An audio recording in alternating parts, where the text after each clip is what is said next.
what are some of those plants that are anti-inflammatory that have these unique benefits that could be beneficial for longevity and general health purposes? So it's really interesting question. So we started out being really interested in watercress because of these urease enzyme inhibitors, thinking we could block the production of ammonia.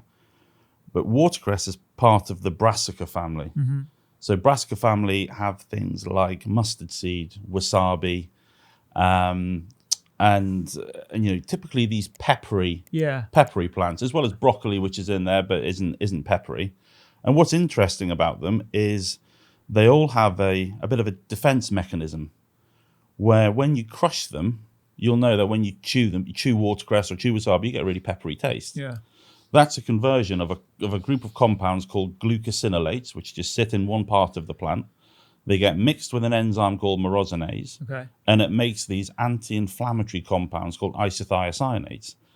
So we quickly discovered, alongside getting these urease enzyme inhibitors out of watercress, we could also concentrate the amount of isothiocyanates in watercress by crushing it and maturing the juice. Okay.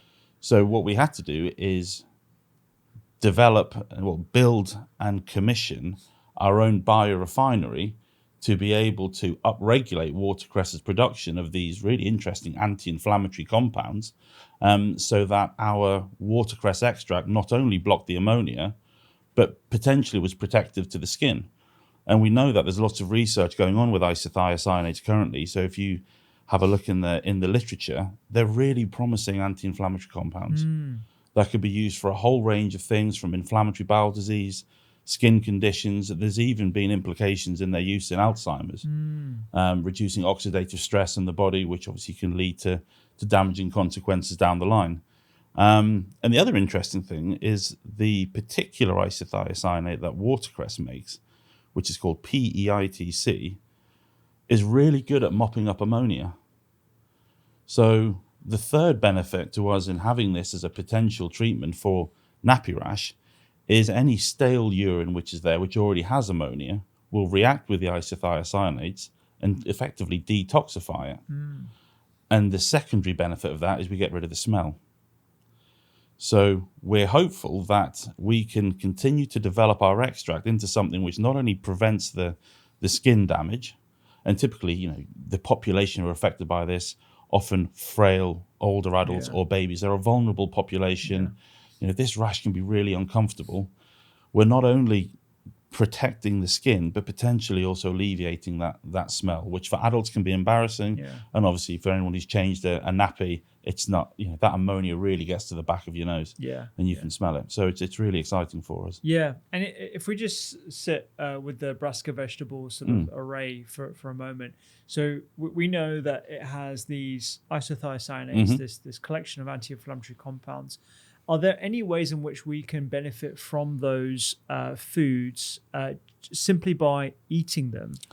And what kind of doses are we talking about when it comes to just eating them in their raw or mildly cooked form? Yeah, absolutely. So when we were talking before about watercress and you crush it up, and then you get that peppery taste, you're only going to get that with the raw plant. Okay. So if you were to cook or steam watercress, same as if you were to steam wasabi or any of the other brassicas, you knock out that myrosinase enzyme. So while those precursor glucosinolates have some benefit, you're not really getting the full benefit of those isothiocyanates, which are produced by the plants as a stress response.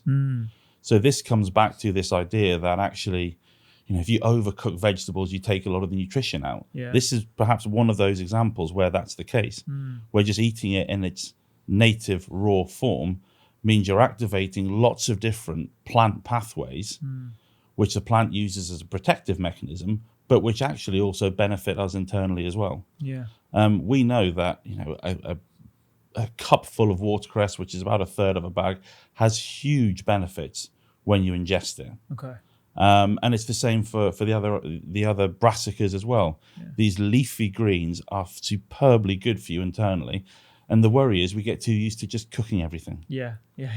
And really, I think we should get back to trying to have raw fruit and veg, activating these internal pathways, and getting the maximum benefit our food.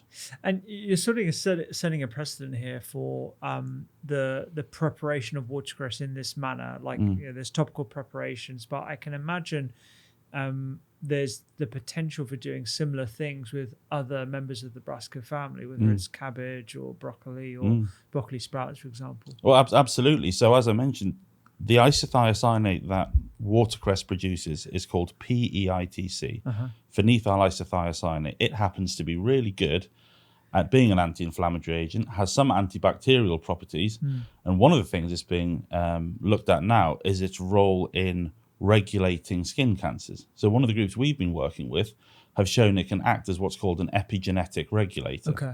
So it can switch on the death genes of melanoma skin cancer cells and switch off their survival genes. So while your DNA stays the same through your life, you can switch genes on and off, which is a really interesting area of science. It's a bit like the DNA of a caterpillar is the same as a butterfly, but you look at them and they're completely different. You need to switch off the caterpillar, switch on the butterfly genes to obviously make the butterfly. And so for watercress, you have that with PEITC. But if you look at wasabi, the particular isothiocyanate it makes, allyl isothiocyanate, seems to be good at breaking down barriers. So barriers that bacteria make. So in the bladder, you can have these horrible mucus barriers that bacteria make, really difficult to get antibiotics to penetrate. But the allyl isothiocyanate in wasabi has been shown to be able to break down that barrier. So it may well be, and what we're interested in, is could we take lots of combinations of brassicas with all their different isothiocyanates, which have slightly different function, and make unique blends which can target certain conditions within the body. And because they're single compounds, it may be that we can synthesize them. It may be that we can try and mimic what watercress does in terms of activating it with myrosinase. We might be able to do that synthetically, which opens up a whole range of opportunities for targeting different medical conditions based on the chemistry of eating a plant. Yeah. And I think this poses huge opportunities for farmers as well. So the watercress that we get, for example, from the watercress company is often their excess crop. So they have to overproduce by 10 or 20% every day in case there is a sudden surge in demand. So someone makes a watercress salad on a Tuesday evening, everyone goes out on the Wednesday, wants to buy watercress, it has to already be pre-cut. That means there is going to be a waste. And the shelf life is about 9 days refrigerated. Well, we can take that watercress, and when we're doing a production run, we take 300 kilos of it, and then we can turn it into 200 litres of our sterile extract. So what we're doing is making something with value from effectively farmer wastage or farmer excess crop. And our two byproducts, a fibre and a protein, we've got plans for in the future as well. So we're hoping to be zero waste from an excess crop. And if you look at some of the value that we think there could be in mustard seed, in wasabi, in broccoli, we think the same thing could be applied to those. They all have to be produced in excess. They all have really interesting compounds in. It may be possible to refine them for use in skincare, for use in a range of different things. Yeah, we've had Dr. William Lee on the podcast a couple of times, and he's in a position where he sees a lot of companies that are trying to do similar things with extracts from pretty diverse ingredients like oats, for example, and other fruits and vegetables, mainly fruits actually that he's come across. He runs the Angiogenesis Foundation, and I'm just thinking about all the products that are commonly wasted in the UK. I remember watching a program about leeks. Like they don't use most of the leek. When you go to the supermarket, you've seen them like very nicely trimmed. The outer leaves have been stripped and they're cut pretty much in half, and you're left with this beautifully presented, often wrapped in plastic, unfortunately, leek that you just pick up from the supermarket. But there's a huge amount of waste there. And I just think, within each class of ingredient, the allium vegetables, umbiflorous vegetables, brassica vegetables, there's probably like a universe of compounds that have benefits to humans when concentrated in the way that you've done with your biotech company. Well, absolutely. we use a similar example with turnips. They're always top and tailed in the shops. Where do the tops and the tails go? Yeah. That thick fibrous material could be recycled into something, and I'm sure there are companies out there that are doing that. But we also know there's still an awful lot of wastage of this fresh produce, and I think this idea of almost upcycling the waste raw material into new ingredients, into new healthcare products. I think it's a completely underutilized resource. Yeah. You mentioned sort of the pepperiness of brassica vegetables, and that's sort of giving rise to the isothiocyanates. The other thing that comes to mind are not turnips, is it swede? Swede's quite peppery, and there are a few other ingredients as well that are peppery. Is that always sort of those kind of compounds that are anti-inflammatory? Is there sort of So we haven't looked an awful lot into swedes and turnips. We've really been focused on watercress and kind of branched into the other brassicas. So I couldn't comment on those specifically, but most plants have got something interesting in them. So I wouldn't be surprised if it's a different set of compounds. Has anyone ever looked at it? I don't know. If we can taste it and it's peppery, then it's having a reaction somewhere. So it would be really interesting to know what it's doing. Yeah. Maybe a project for us in the future. I remember reading something around brassica vegetables, particularly broccoli sprout extract, and how that has detoxification characteristics. So there was I think it was a study in China where they got these folks to ingest a broccoli sprout extract, and they measured environmental pollutants in their urine. They found that it upregulated certain enzymes in the liver that led to less environmental pollutants. I think in an environment where we're exposed to so many different things, obesogens, environmental pollutants from smoke, etc., maybe there is a way in which to use supplements in that capacity as well. Is that something that you've looked at, other use cases for watercress as a brassica ingredient? Potentially, yeah. So going back to the ammonia, we know that these isothiocyanates can scavenge ammonia, which is great for nappy rash. There is almost certainly a reason they do that in nature, and it may be to stabilize the ammonia, or it may be to prevent the ammonia doing some damage. But we also know that a lot of these plants are exposed to environmental pollutants, and they have been for millions of years. They have developed through millions of years of evolution defense mechanisms. We can use those defense mechanisms by whether ingesting the plant or by applying it topically.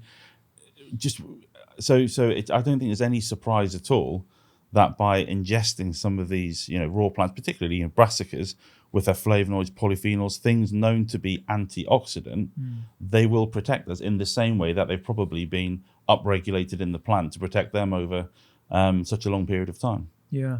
So you mentioned this property, the urease enzyme inhibition. Are there any other properties that you're using your watercress extracts for? So it's interesting. When we were interested in the urease enzyme inhibition, we also then found that the urea which is in urine, which is what this urease enzyme uses, is also present in sweat. And actually we started to look at sweat rash. And sweat rash is effectively nappy rash, just in other sweatier areas of the body, so often in the groin, in the armpits. And that's why we thought actually a general skincare group of products, creams and lotions, may benefit the general public who maybe have some of these irritated skin conditions. So that's why we launched our Prof Doc skincare range, because we wanted to try and generate some funds to go into the research, but also just to test and see whether our extract was amenable to going into a cream or a lotion. But just because we made the extract, of course, there's no guarantee we can preserve it. Can we make it sterile? Is it stable? Does it go into creams? And we were quite fortunate that it was able to. So we launched our products, and since January, when they've launched, we've had phenomenal feedback. So we've had a lot of people saying it's been beneficial in particularly dry, irritable skin conditions. So eczema has been referenced an awful lot. And we always have to caveat and say we won't and we can't make medical claims, because we're a plant extract. We're well aware of the MHRA rules. We don't want to step outside of those. But with my CEO of a kind of biotech company hat on, we have found something really exciting for these skin conditions, and we're going to continue developing our extracts. And if it means that we have to synthesize compounds that we identify or replicate synthetically chemical pathways from watercress to make new medicines, that's a route we'll go down. But certainly people with sweat rash and eczema are reporting really good outcomes. Now, we're also aware that the urease enzymes involved in lots of other conditions as well. So the stinging and burning that typically ladies will get who've got urinary tract infections, the majority of the time that is urease from Proteus or Klebsiella or a similar bacteria making ammonia, and it's effectively like a nappy rash process but in the bladder. That's why you get the pain in your pelvis, that's why you get the burning, the stinging, the bladder gets irritable, so you go to have a wee all the time. And we strongly believe that the best way of treating these sorts of urinary tract infections in the future is not throwing antibiotics at people, which then decimates your microbiome in your skin, in your gut, can often then lead to people getting secondary infections like thrush, but just target the urease enzyme. So we're now doing a program of work looking at how we can get our specific combination of urease inhibitors to be excreted by the kidneys and get them past the gut, get them into the kidneys to see whether we can then rein back in those symptoms. Because if we can do that as a mechanism to prevent the symptoms, we also don't provide an evolutionary stressor for bugs to have antimicrobial resistance. Yeah. And we know that the urease enzyme, the structure of it, is really well preserved across nature. So if you look at it in bacteria in the soil or in the bladder or on the skin, it's very, very similar, which suggests that there's only certain conformations that will actually work for bacteria. So if you manage to inhibit it, it can't really evolve a change to that enzyme, if that makes sense. Otherwise, we would see lots and lots and lots of different types. So we think potentially for urinary tract infections, this could be a really neat antibiotic alternative to rein in the bugs that are producing ammonia as an alternative to antibiotic therapy. And it's a completely different way of looking at treating infections. It's more about re-establishing a microbiome. We know that in most women over 60, for example, they have bugs that sit in their bladder. And they just sit there, they feed off some of the sugars, they feed off some of the amino acids, and they don't cause any problems. For whatever reason, at some point, that microbiome becomes altered and the bugs start competing. And some of them make ammonia, and then you get urinary tract infections. The bugs that have urease use the ammonia to colonize areas and outcompete. So if you knock out the urease, you can actually just re-establish the microbiome. Then you've protected your gut. Then you've protected your skin. Then you're not going to get secondary infections. And it means when you do have a really severe infection in the future, you've not been exposed to half a dozen antibiotics. So you may have better sensitivity to that. So we're really excited by that. That's a program of work that we're probably going to be looking at over the next 5 or 10 years. We've got really good knowledge now about how we can knock out this urease enzyme. And I mentioned urinary tract infections. It's the same thing with kidney stones. So the same bugs that make ammonia raise the pH in the urine. Calcium, phosphate, they come out of solution. They form crystals. That's where you get struvite kidney stones from. Some of the consequences of liver cirrhosis, where people turn yellow and get jaundice, and they get a syndrome called hepatic encephalopathy. A lot of that's driven by ammonia. And a lot of that ammonia in the gut is from urease. So by inhibiting the urease enzyme, we can potentially help in a range of conditions. And our key piece of work at the minute is a bug in the stomach called Helicobacter pylori. So that buries itself in the stomach wall, and it produces ammonia on its cell surface through the urease enzyme. And the ammonia damages the stomach wall. And with all that chronic inflammation, at some point, one of the cells of your stomach makes a mistake, and the majority of gastric cancers are therefore due to Helicobacter pylori.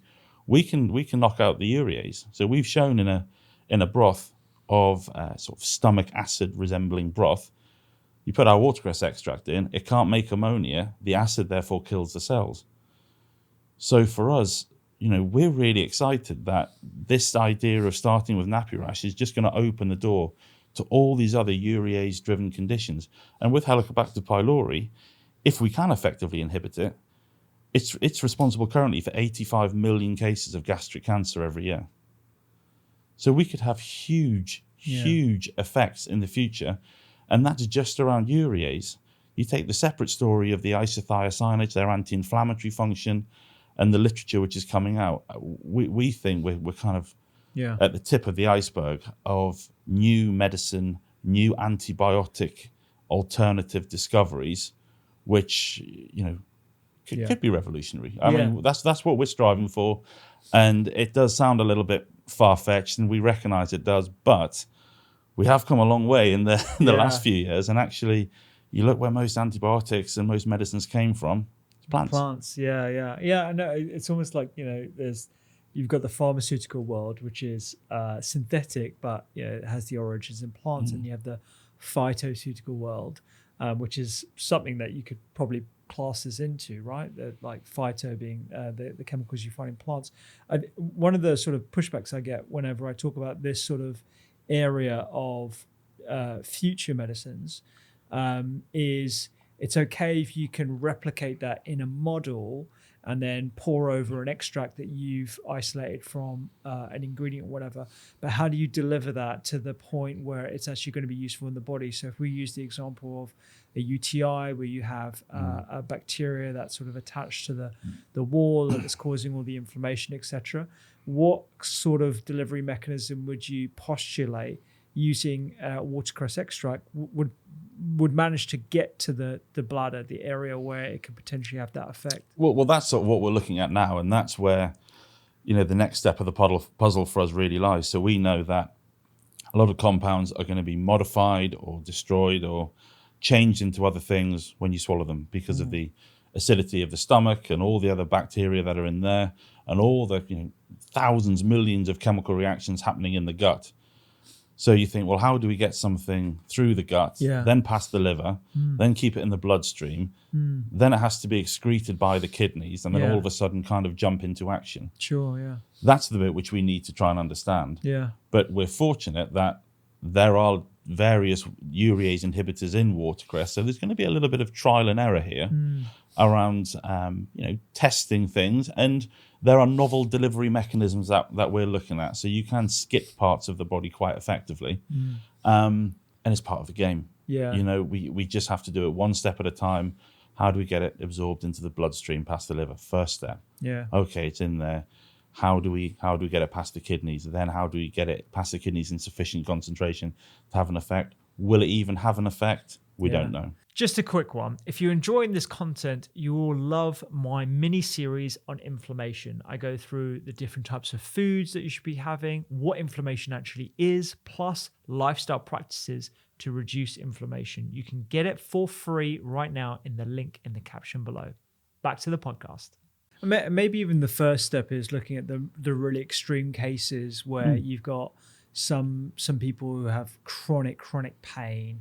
There have been multiple antibiotics to treat cystitis or suspected recurrent urinary tract infections, and use a similar delivery mechanism that we use in urology for bladder cancers, where it's a catheter that's inserted into the bladder and it's essentially washed out with whatever material you're using, whether that's a chemotherapy or something like even an antibiotic as well. So it could use that mechanism just to sort of prove the concept that this potentially works. Yeah, and one of the other things which is quick and easy for us to do, of course, is you get someone to have a wee once an hour, every hour for 24 hours, and then on the third or fourth hour, you get them to drink a litre of our watercress extract, collect their urine, inoculate it with a urease enzyme, and see if it makes ammonia. See if it works. And you can look at that in terms of colour changes through some clever reactions, or you brave it and you just sniff the test tube and say, well, do my eyes water afterwards? Have I made a difference here?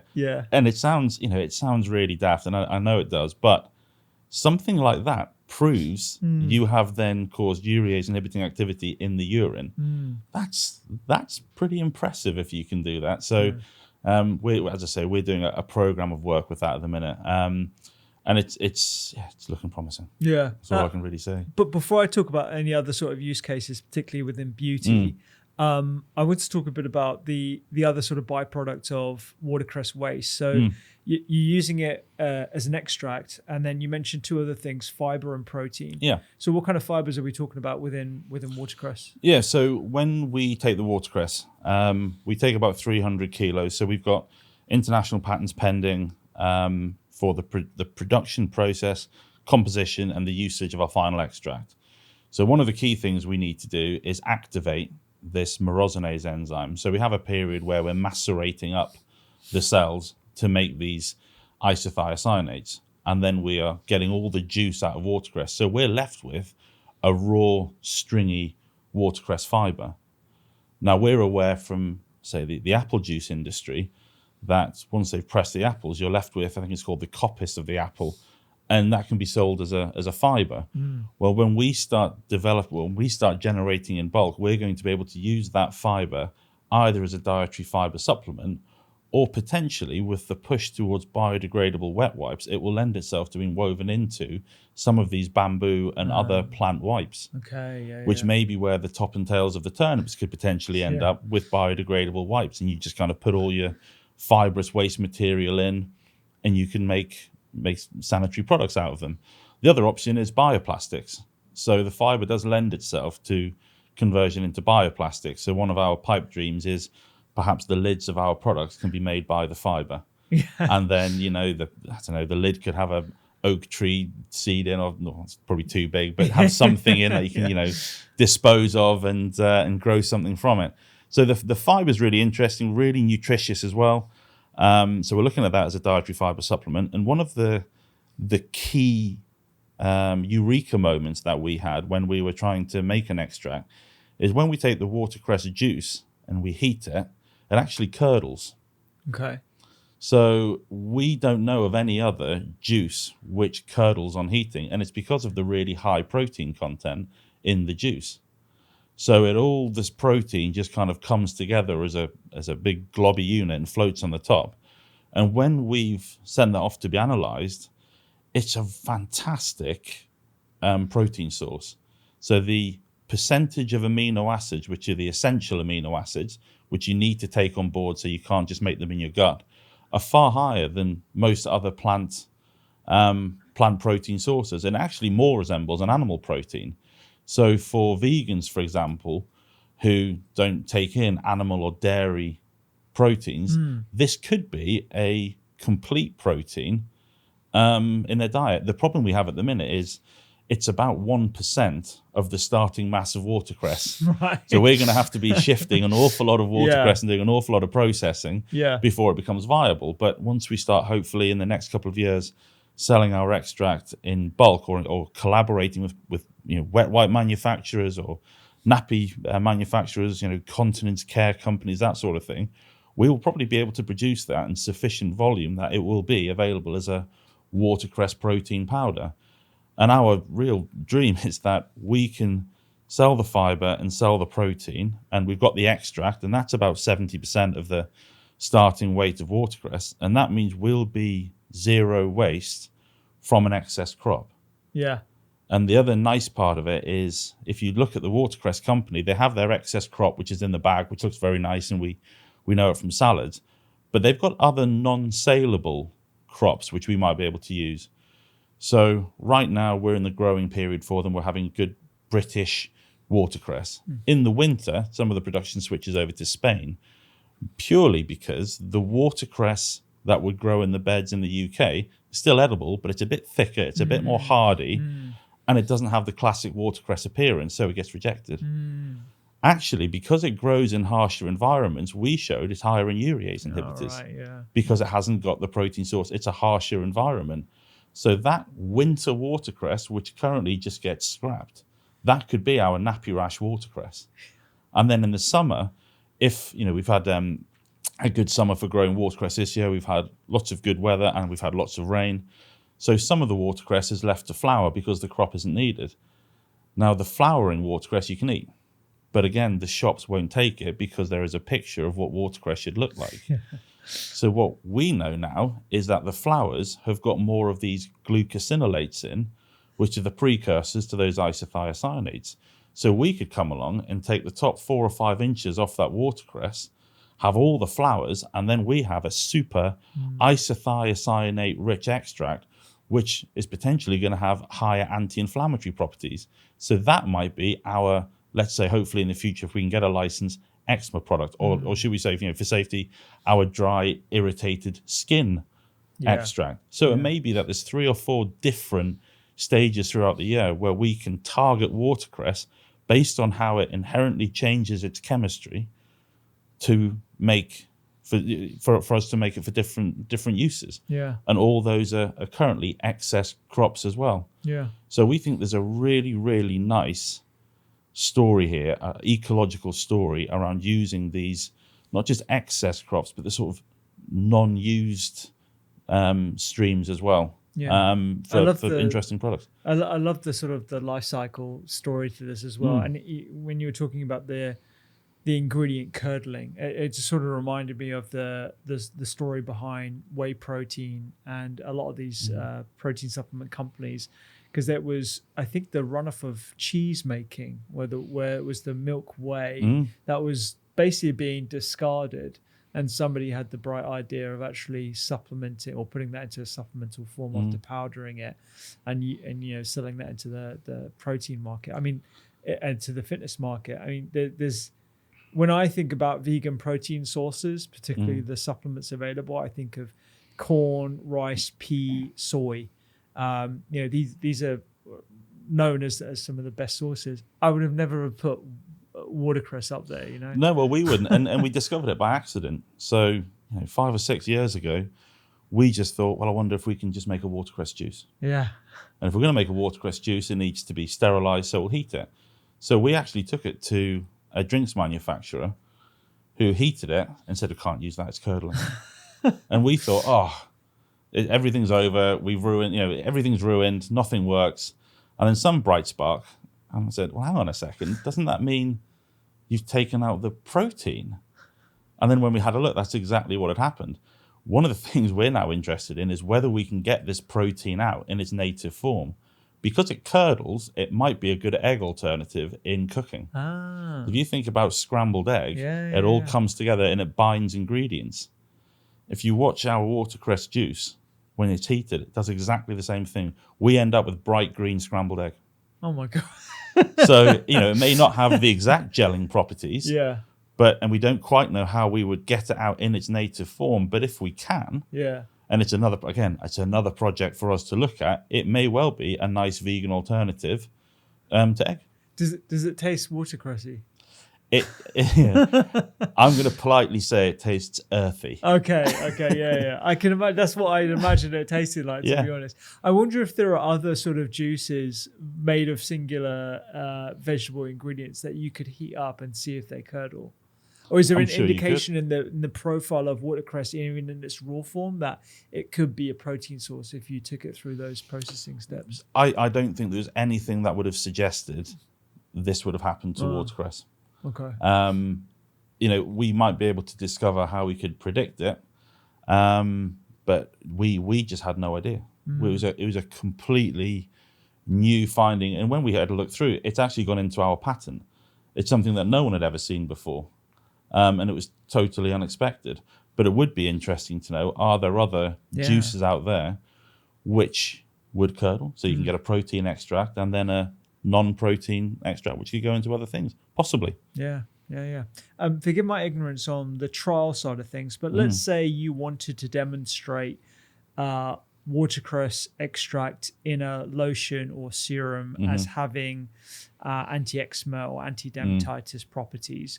How would you actually go about designing a trial to demonstrate just that, and getting it through the next sort of process, which is super important in the UK market, of MHRA approval for use as a medicine? So I don't think we're ever going to be able to make medical claims because we have a plant extract. We are really looking forward to having good, open, honest discussions with the MHRA about what makes a medicine.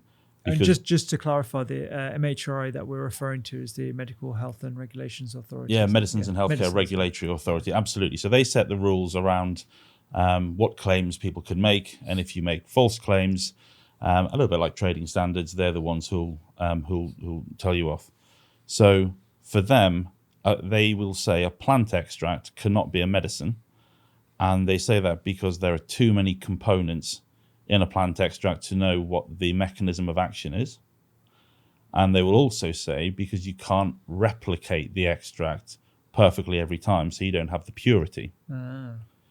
My argument would be, if you're looking for medical effect in this day and age, isn't there a broader benefit to society from being able to get that from something like a watercress extract rather than just a synthetic drug, when you also happen to then benefit from all the useful things like the vitamin B complexes, vitamin C, all the other things that your body kind of needs, which are in watercress as well. So, I'm going back to your question.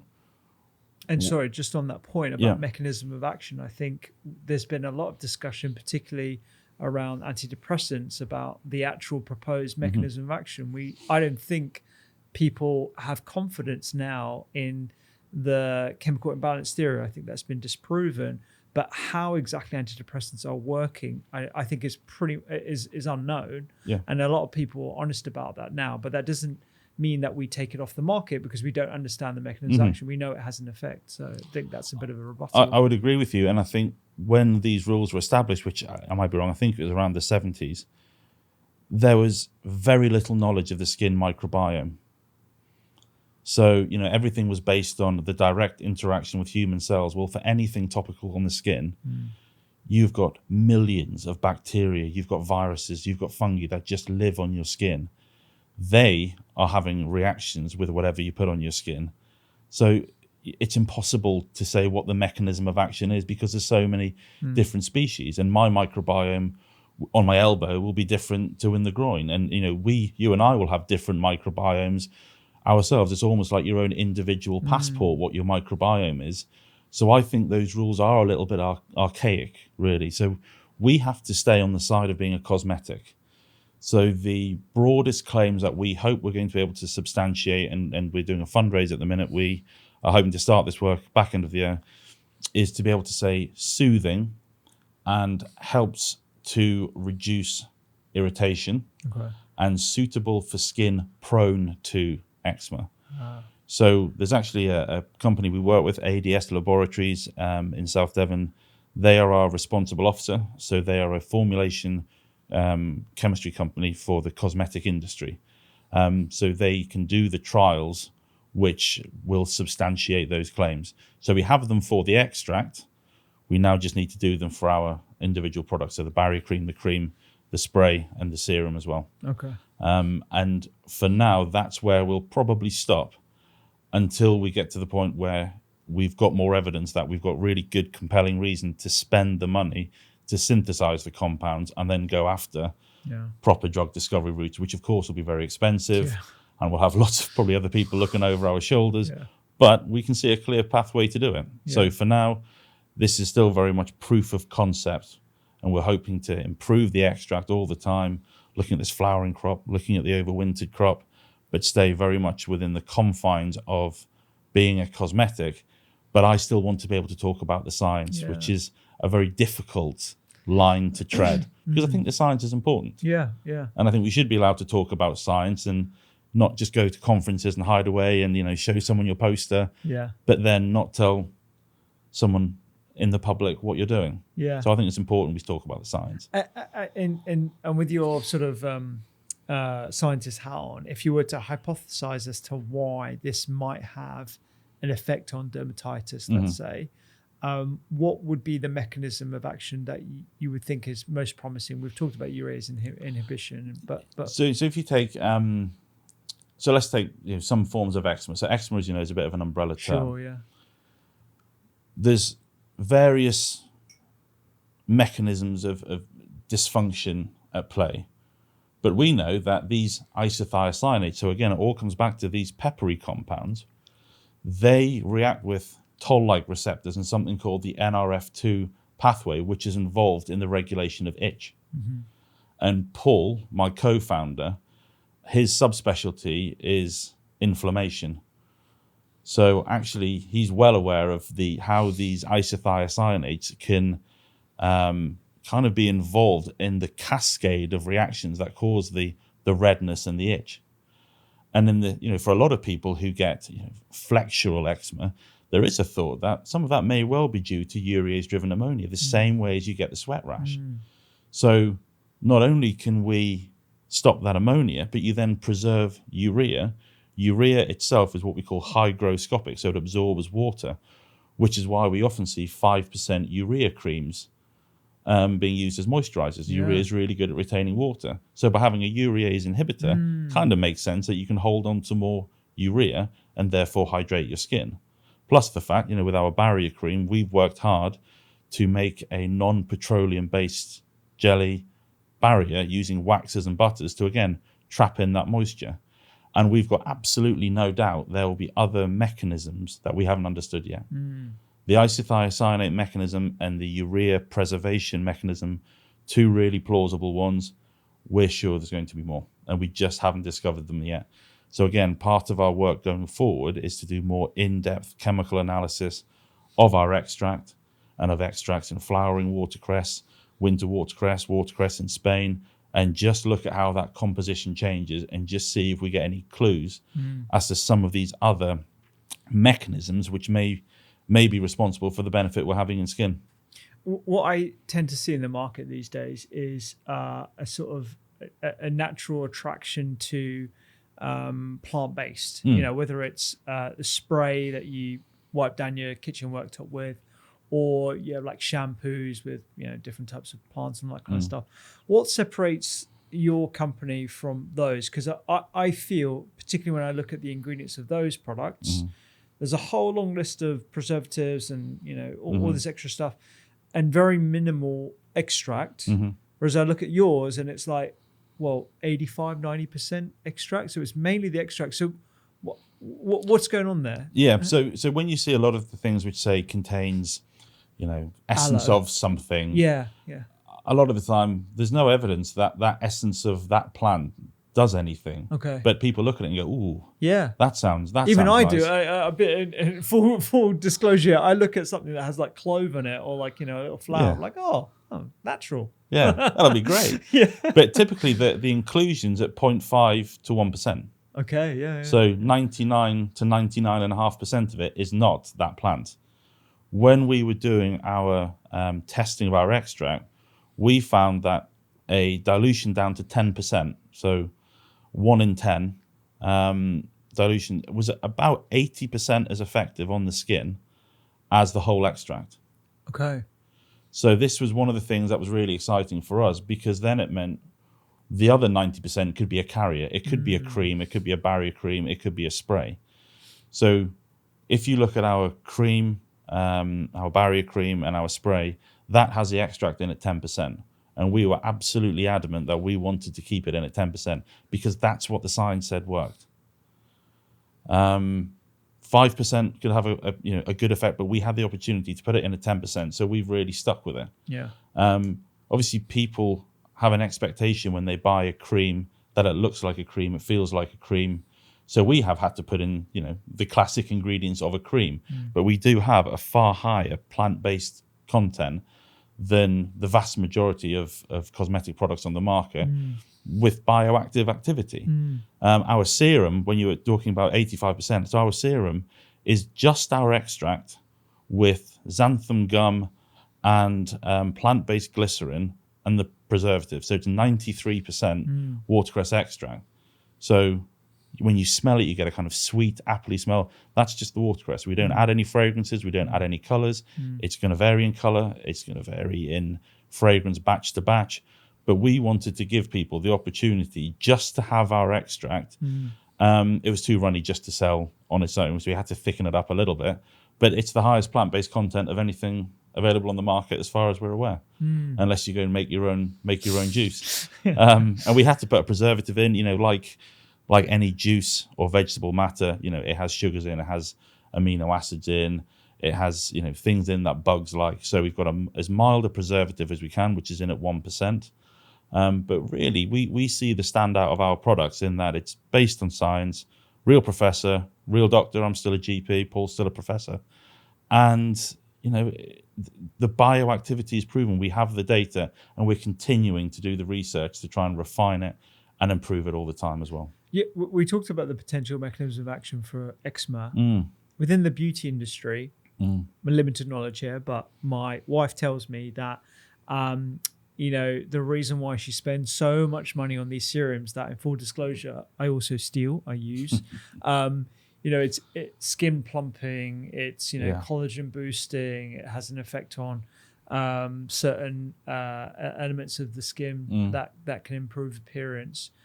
Is there anything that you're aware of with the watercress extract that could be doing those things as well, that could be useful in the beauty industry? Yeah, so we know we've got various antioxidants, which nutritionally have a benefit when you eat them, but will also have a benefit on the skin. We're aware that there are compounds in watercress which have been looked at in terms of their ability to boost collagen. So again, we actually think there will be a kind of anti-aging, collagen boosting claim that we can make. We're not going to do so, though, until we've done the claim substantiation. So there are clever bits of kit that we can use with ADS laboratories where we can look at wrinkle depth, and then you can apply our extract and see if they plump out, and you can look at collagen and other bits and pieces as well. So really, for our serum, we're hoping to sort of really direct that down towards a beauty market for face and scalp. And then probably the barrier cream, the cream, and the spray will be more towards skin conditioning and troublesome skin. We're aware that our cream in the pot as it is quite runny. So when we formulated it, it was mixed in air. It got little air bubbles in, and it kind of made a bit of a foam which looked thicker. When we made it in bulk, it's made under vacuum and it's a bit too runny. Okay. So that will go into a pump action down the line. But our next stage in our growth is to really look at the claims we can substantiate for the serum in the beauty industry. And we came as finalists in the Global Beauty Awards last year, which is fantastic. And look at the barrier creams function and the soon-to-be lotions function and the spray for skin conditioning and people who've got these dry, irritated skin conditions while falling within the boundaries of a cosmetic. Yeah, because I'm interested in this area now because I'm turning 40 next year. I'm in the business of trying to maintain my youthfulness as much as possible, both on the inside and the outside. And whenever I look at these claims that the big names always make on big posters with celebrities and all the rest of it, it's like collagen boosting, anti-aging, all this kind of stuff. And as far as I'm aware, there are only three main things or three products that have been proven to have these anti-aging benefits. That's topical vitamin C, your retinol, certain retinols, I think it's like 0.5% or 1% depending on your skin condition, and standard sun cream. So, just making sure that you're doing those preventative things, making sure that you're not getting overexposed. I am interested in sort of the mechanism behind why a topical component, a topical product could have those improvements in appearance subjectively, but also the skin wrinkle depth that you just talked about. Because I don't think a lot of companies do what you're talking about in terms of the rigorous science, so you can actually make those claims. And that's what and it sort of comes back. I mean, the point you made about vitamin C, one of the highest plant-based sources of vitamin C is watercress. And that's why we're interested in doing lots of different chemical analyses to make sure that, or to see if the vitamin C carries through and isn't lost in one of the processes. But we're pretty sure we're going to have a load of vitamin C in watercress. So there's one mechanism. And of course, when you talk about sun damage, a lot of that is inflammation. Yeah. Which then damages the skin. And obviously you've got these isothiocyanates, known anti-inflammatory compounds. So the mechanisms that you're describing, along with, you mentioned the retinols, watercress has got polyphenols and these flavonoids and all sorts of other known antioxidant species. it ticks all three boxes that you mentioned. Yeah. So that's how we believe that there is an effect. And again, we're absolutely convinced there are mechanisms of action at play that we have not discovered yet. So we've got plausibility in those three with watercress, but there's more to be discovered. We're absolutely sure of it. And that's why, we're hoping to generate revenue from Prof and Doc to really allow us to do that deep dive into the full composition of watercress, understand what happens when you apply it on the skin, what are the key biochemical pathways that it's interfering with or regulating, which are having benefit, and really, can we isolate them? Because if it's having an effect on the skin, where else in the body can it have an effect in? Yeah. And that's why this whole idea of medicines development and drug development for us is so exciting. There are things at play we don't understand, but we're learning all the time.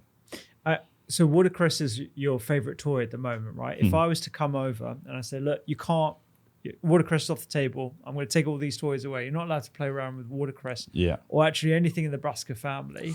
What would your sort of next ingredient be that you'd want to do a deep dive in? Oh, that's a good question. I like wasabi's interesting as well, but you've knocked out the brassicas. Yeah. Do you know, I think just to tickle my interest, it would probably be turnips. Oh, really? Because of that hard material, that really fibrous material, I'm convinced that's amenable to something. Whether it's making cloth, whether it's turning it into bioplastics, I think it would be turnips. And I think it would be, and I think if you get it right in something like that, you've then got all sorts of different plant matter that you can potentially be doing something interesting in terms of fiber with. But I'll tell you another one is that I quite like is pine trees. Pine trees? Pine trees. So pine trees, the leaves have something called alpha-pinene. Okay. So alpha-pinene is a compound which acts, and it's got a bit of a funny name, as an acetylcholinesterase inhibitor. Oh, okay. Now, you'll recognise that from potential like Alzheimer's treatments. Yeah. So galantamine and things like that, and rivastigmine, Yeah. block that enzyme in the brain, and it boosts cognitive function. Yeah. There's been studies in Japan where they've wheeled people with dementia through forests, for the period where they're in pine tree specific forests, cognitive function improves. No way. But if you go through other non-pine, it's not as apparent. Now, is it just the stimulation that they happen to have and it's perked them up and they've had a better cognition? Or are they inhaling alpha-pinene because apparently it's got quite a strong scent? It's the pine tree scent. And it's having the same effect as those anti-Alzheimer's medications. Could you then put that in an air freshener in a care home? There's all sorts of interesting things like that in the literature. And we've got 3 or 4 other ones, which I'm not going to mention. I like them. But I've talked about the alpha-pinene one before. I think things like that are just sat there waiting, absolutely waiting to be discovered. Yeah. I know up in York, they're doing a project where they've discovered galantamine, another one of these anti-Alzheimer's medicines, in daffodil bulbs. Really? So they've got tons and tons of daffodil bulbs that aren't being sold. Instead of wasting them, strip the galantamine out. There's your medicine for Alzheimer's. And there's really big business in that. That is so interesting. And then you've got the bulb at the end, which you can probably do something else with. Can you mulch it up? Can you recycle that? But this idea of recycling plants that aren't being used, or just stripping out those really interesting little compounds, I think I'm going to be doing this for the rest of my time. Totally. And certainly after watercress is finished. Yeah, absolutely. It seems like you're going to have loads more toys to play around with, even if I take those ones off the table. I mean, it's interesting. We talk about like pharmaceuticals and how they have to be distinct synthetic compounds in rigorous quantities without anything else added to them. But there's almost a parallel with CBD, and we had Dr. Danny talk about the different compounds you find in hemp. And it's not just the CBD, it's those entourage compounds that it comes with when you have the natural form of it. So instead of a synthetic form, you have the natural form with all these other sort of, it's almost like junk DNA, like the sort of like junk that comes with the product that you've distilled. Those are definitely having impact as well. It's a combination effect. Well, I completely agree. And I think you've got to ask yourself, what's the most important endpoint? And it's to benefit people. And if the rules aren't allowing us to benefit people, don't we have to start questioning questioning the rules. I mean, you know, if we can't, for example, let's say the rules stay as they are, the other thing which is on our side are the huge developments in vertical farming and hydroponics. Yeah. We may well be able to grow genetic clones of watercress in perfect conditions that we can start getting a pretty pure extract. And if we have good extraction techniques, maybe we can go from the plant down to the compound rather than synthesizing the compound, as long as we then have a way of using the rest of the plant or all the other byproducts that come off it. Maybe it is an option, because you know we have started to look at it, and it is incredible how quickly and effectively in a confined space you can grow genetic clones. Get the same plant every single time, same fruit, same vegetable, same root structure. Maybe that's a way forward. Mate, this is fascinating. I love doing pods like this where I get to put a spotlight and just some incredible people, and the fact that, you know, you're a fellow medic and you're on the clinical entrepreneurship program. We know each other a few years now. Like, it's just great to see the sort of the trajectory, the growth, and what you've been able to achieve with the commercial arm of the company, but still deeply rooted in the science. It's great to see that passion come through. So I appreciate you coming on. This has been fascinating. No, thank you very much. I mean, you know, the next 6 months for us are going to be particularly exciting. We've signed 2 international distribution agreements in the last month. So we've just had some extract being shipped over, some of the Prof Doc products being shipped over to the Cayman Islands, and we've got some others lined up for Hong Kong and Singapore through another distribution agreement. And we're hopefully not far away from signing a bulk extract export contract for a continence project as well with a well-known company. So it's looking bright for us. Yeah. I want to see watercress extract like in everything. Watercress juice. Oh, that's great. That's really good to hear, man. Thank you so much for coming. Oh, my pleasure. Appreciate it. If you want to learn about the worst drinks for longevity, check out this video that I've done here that looks at the popular drinks that are on the market that are actually antithetical to healthy aging.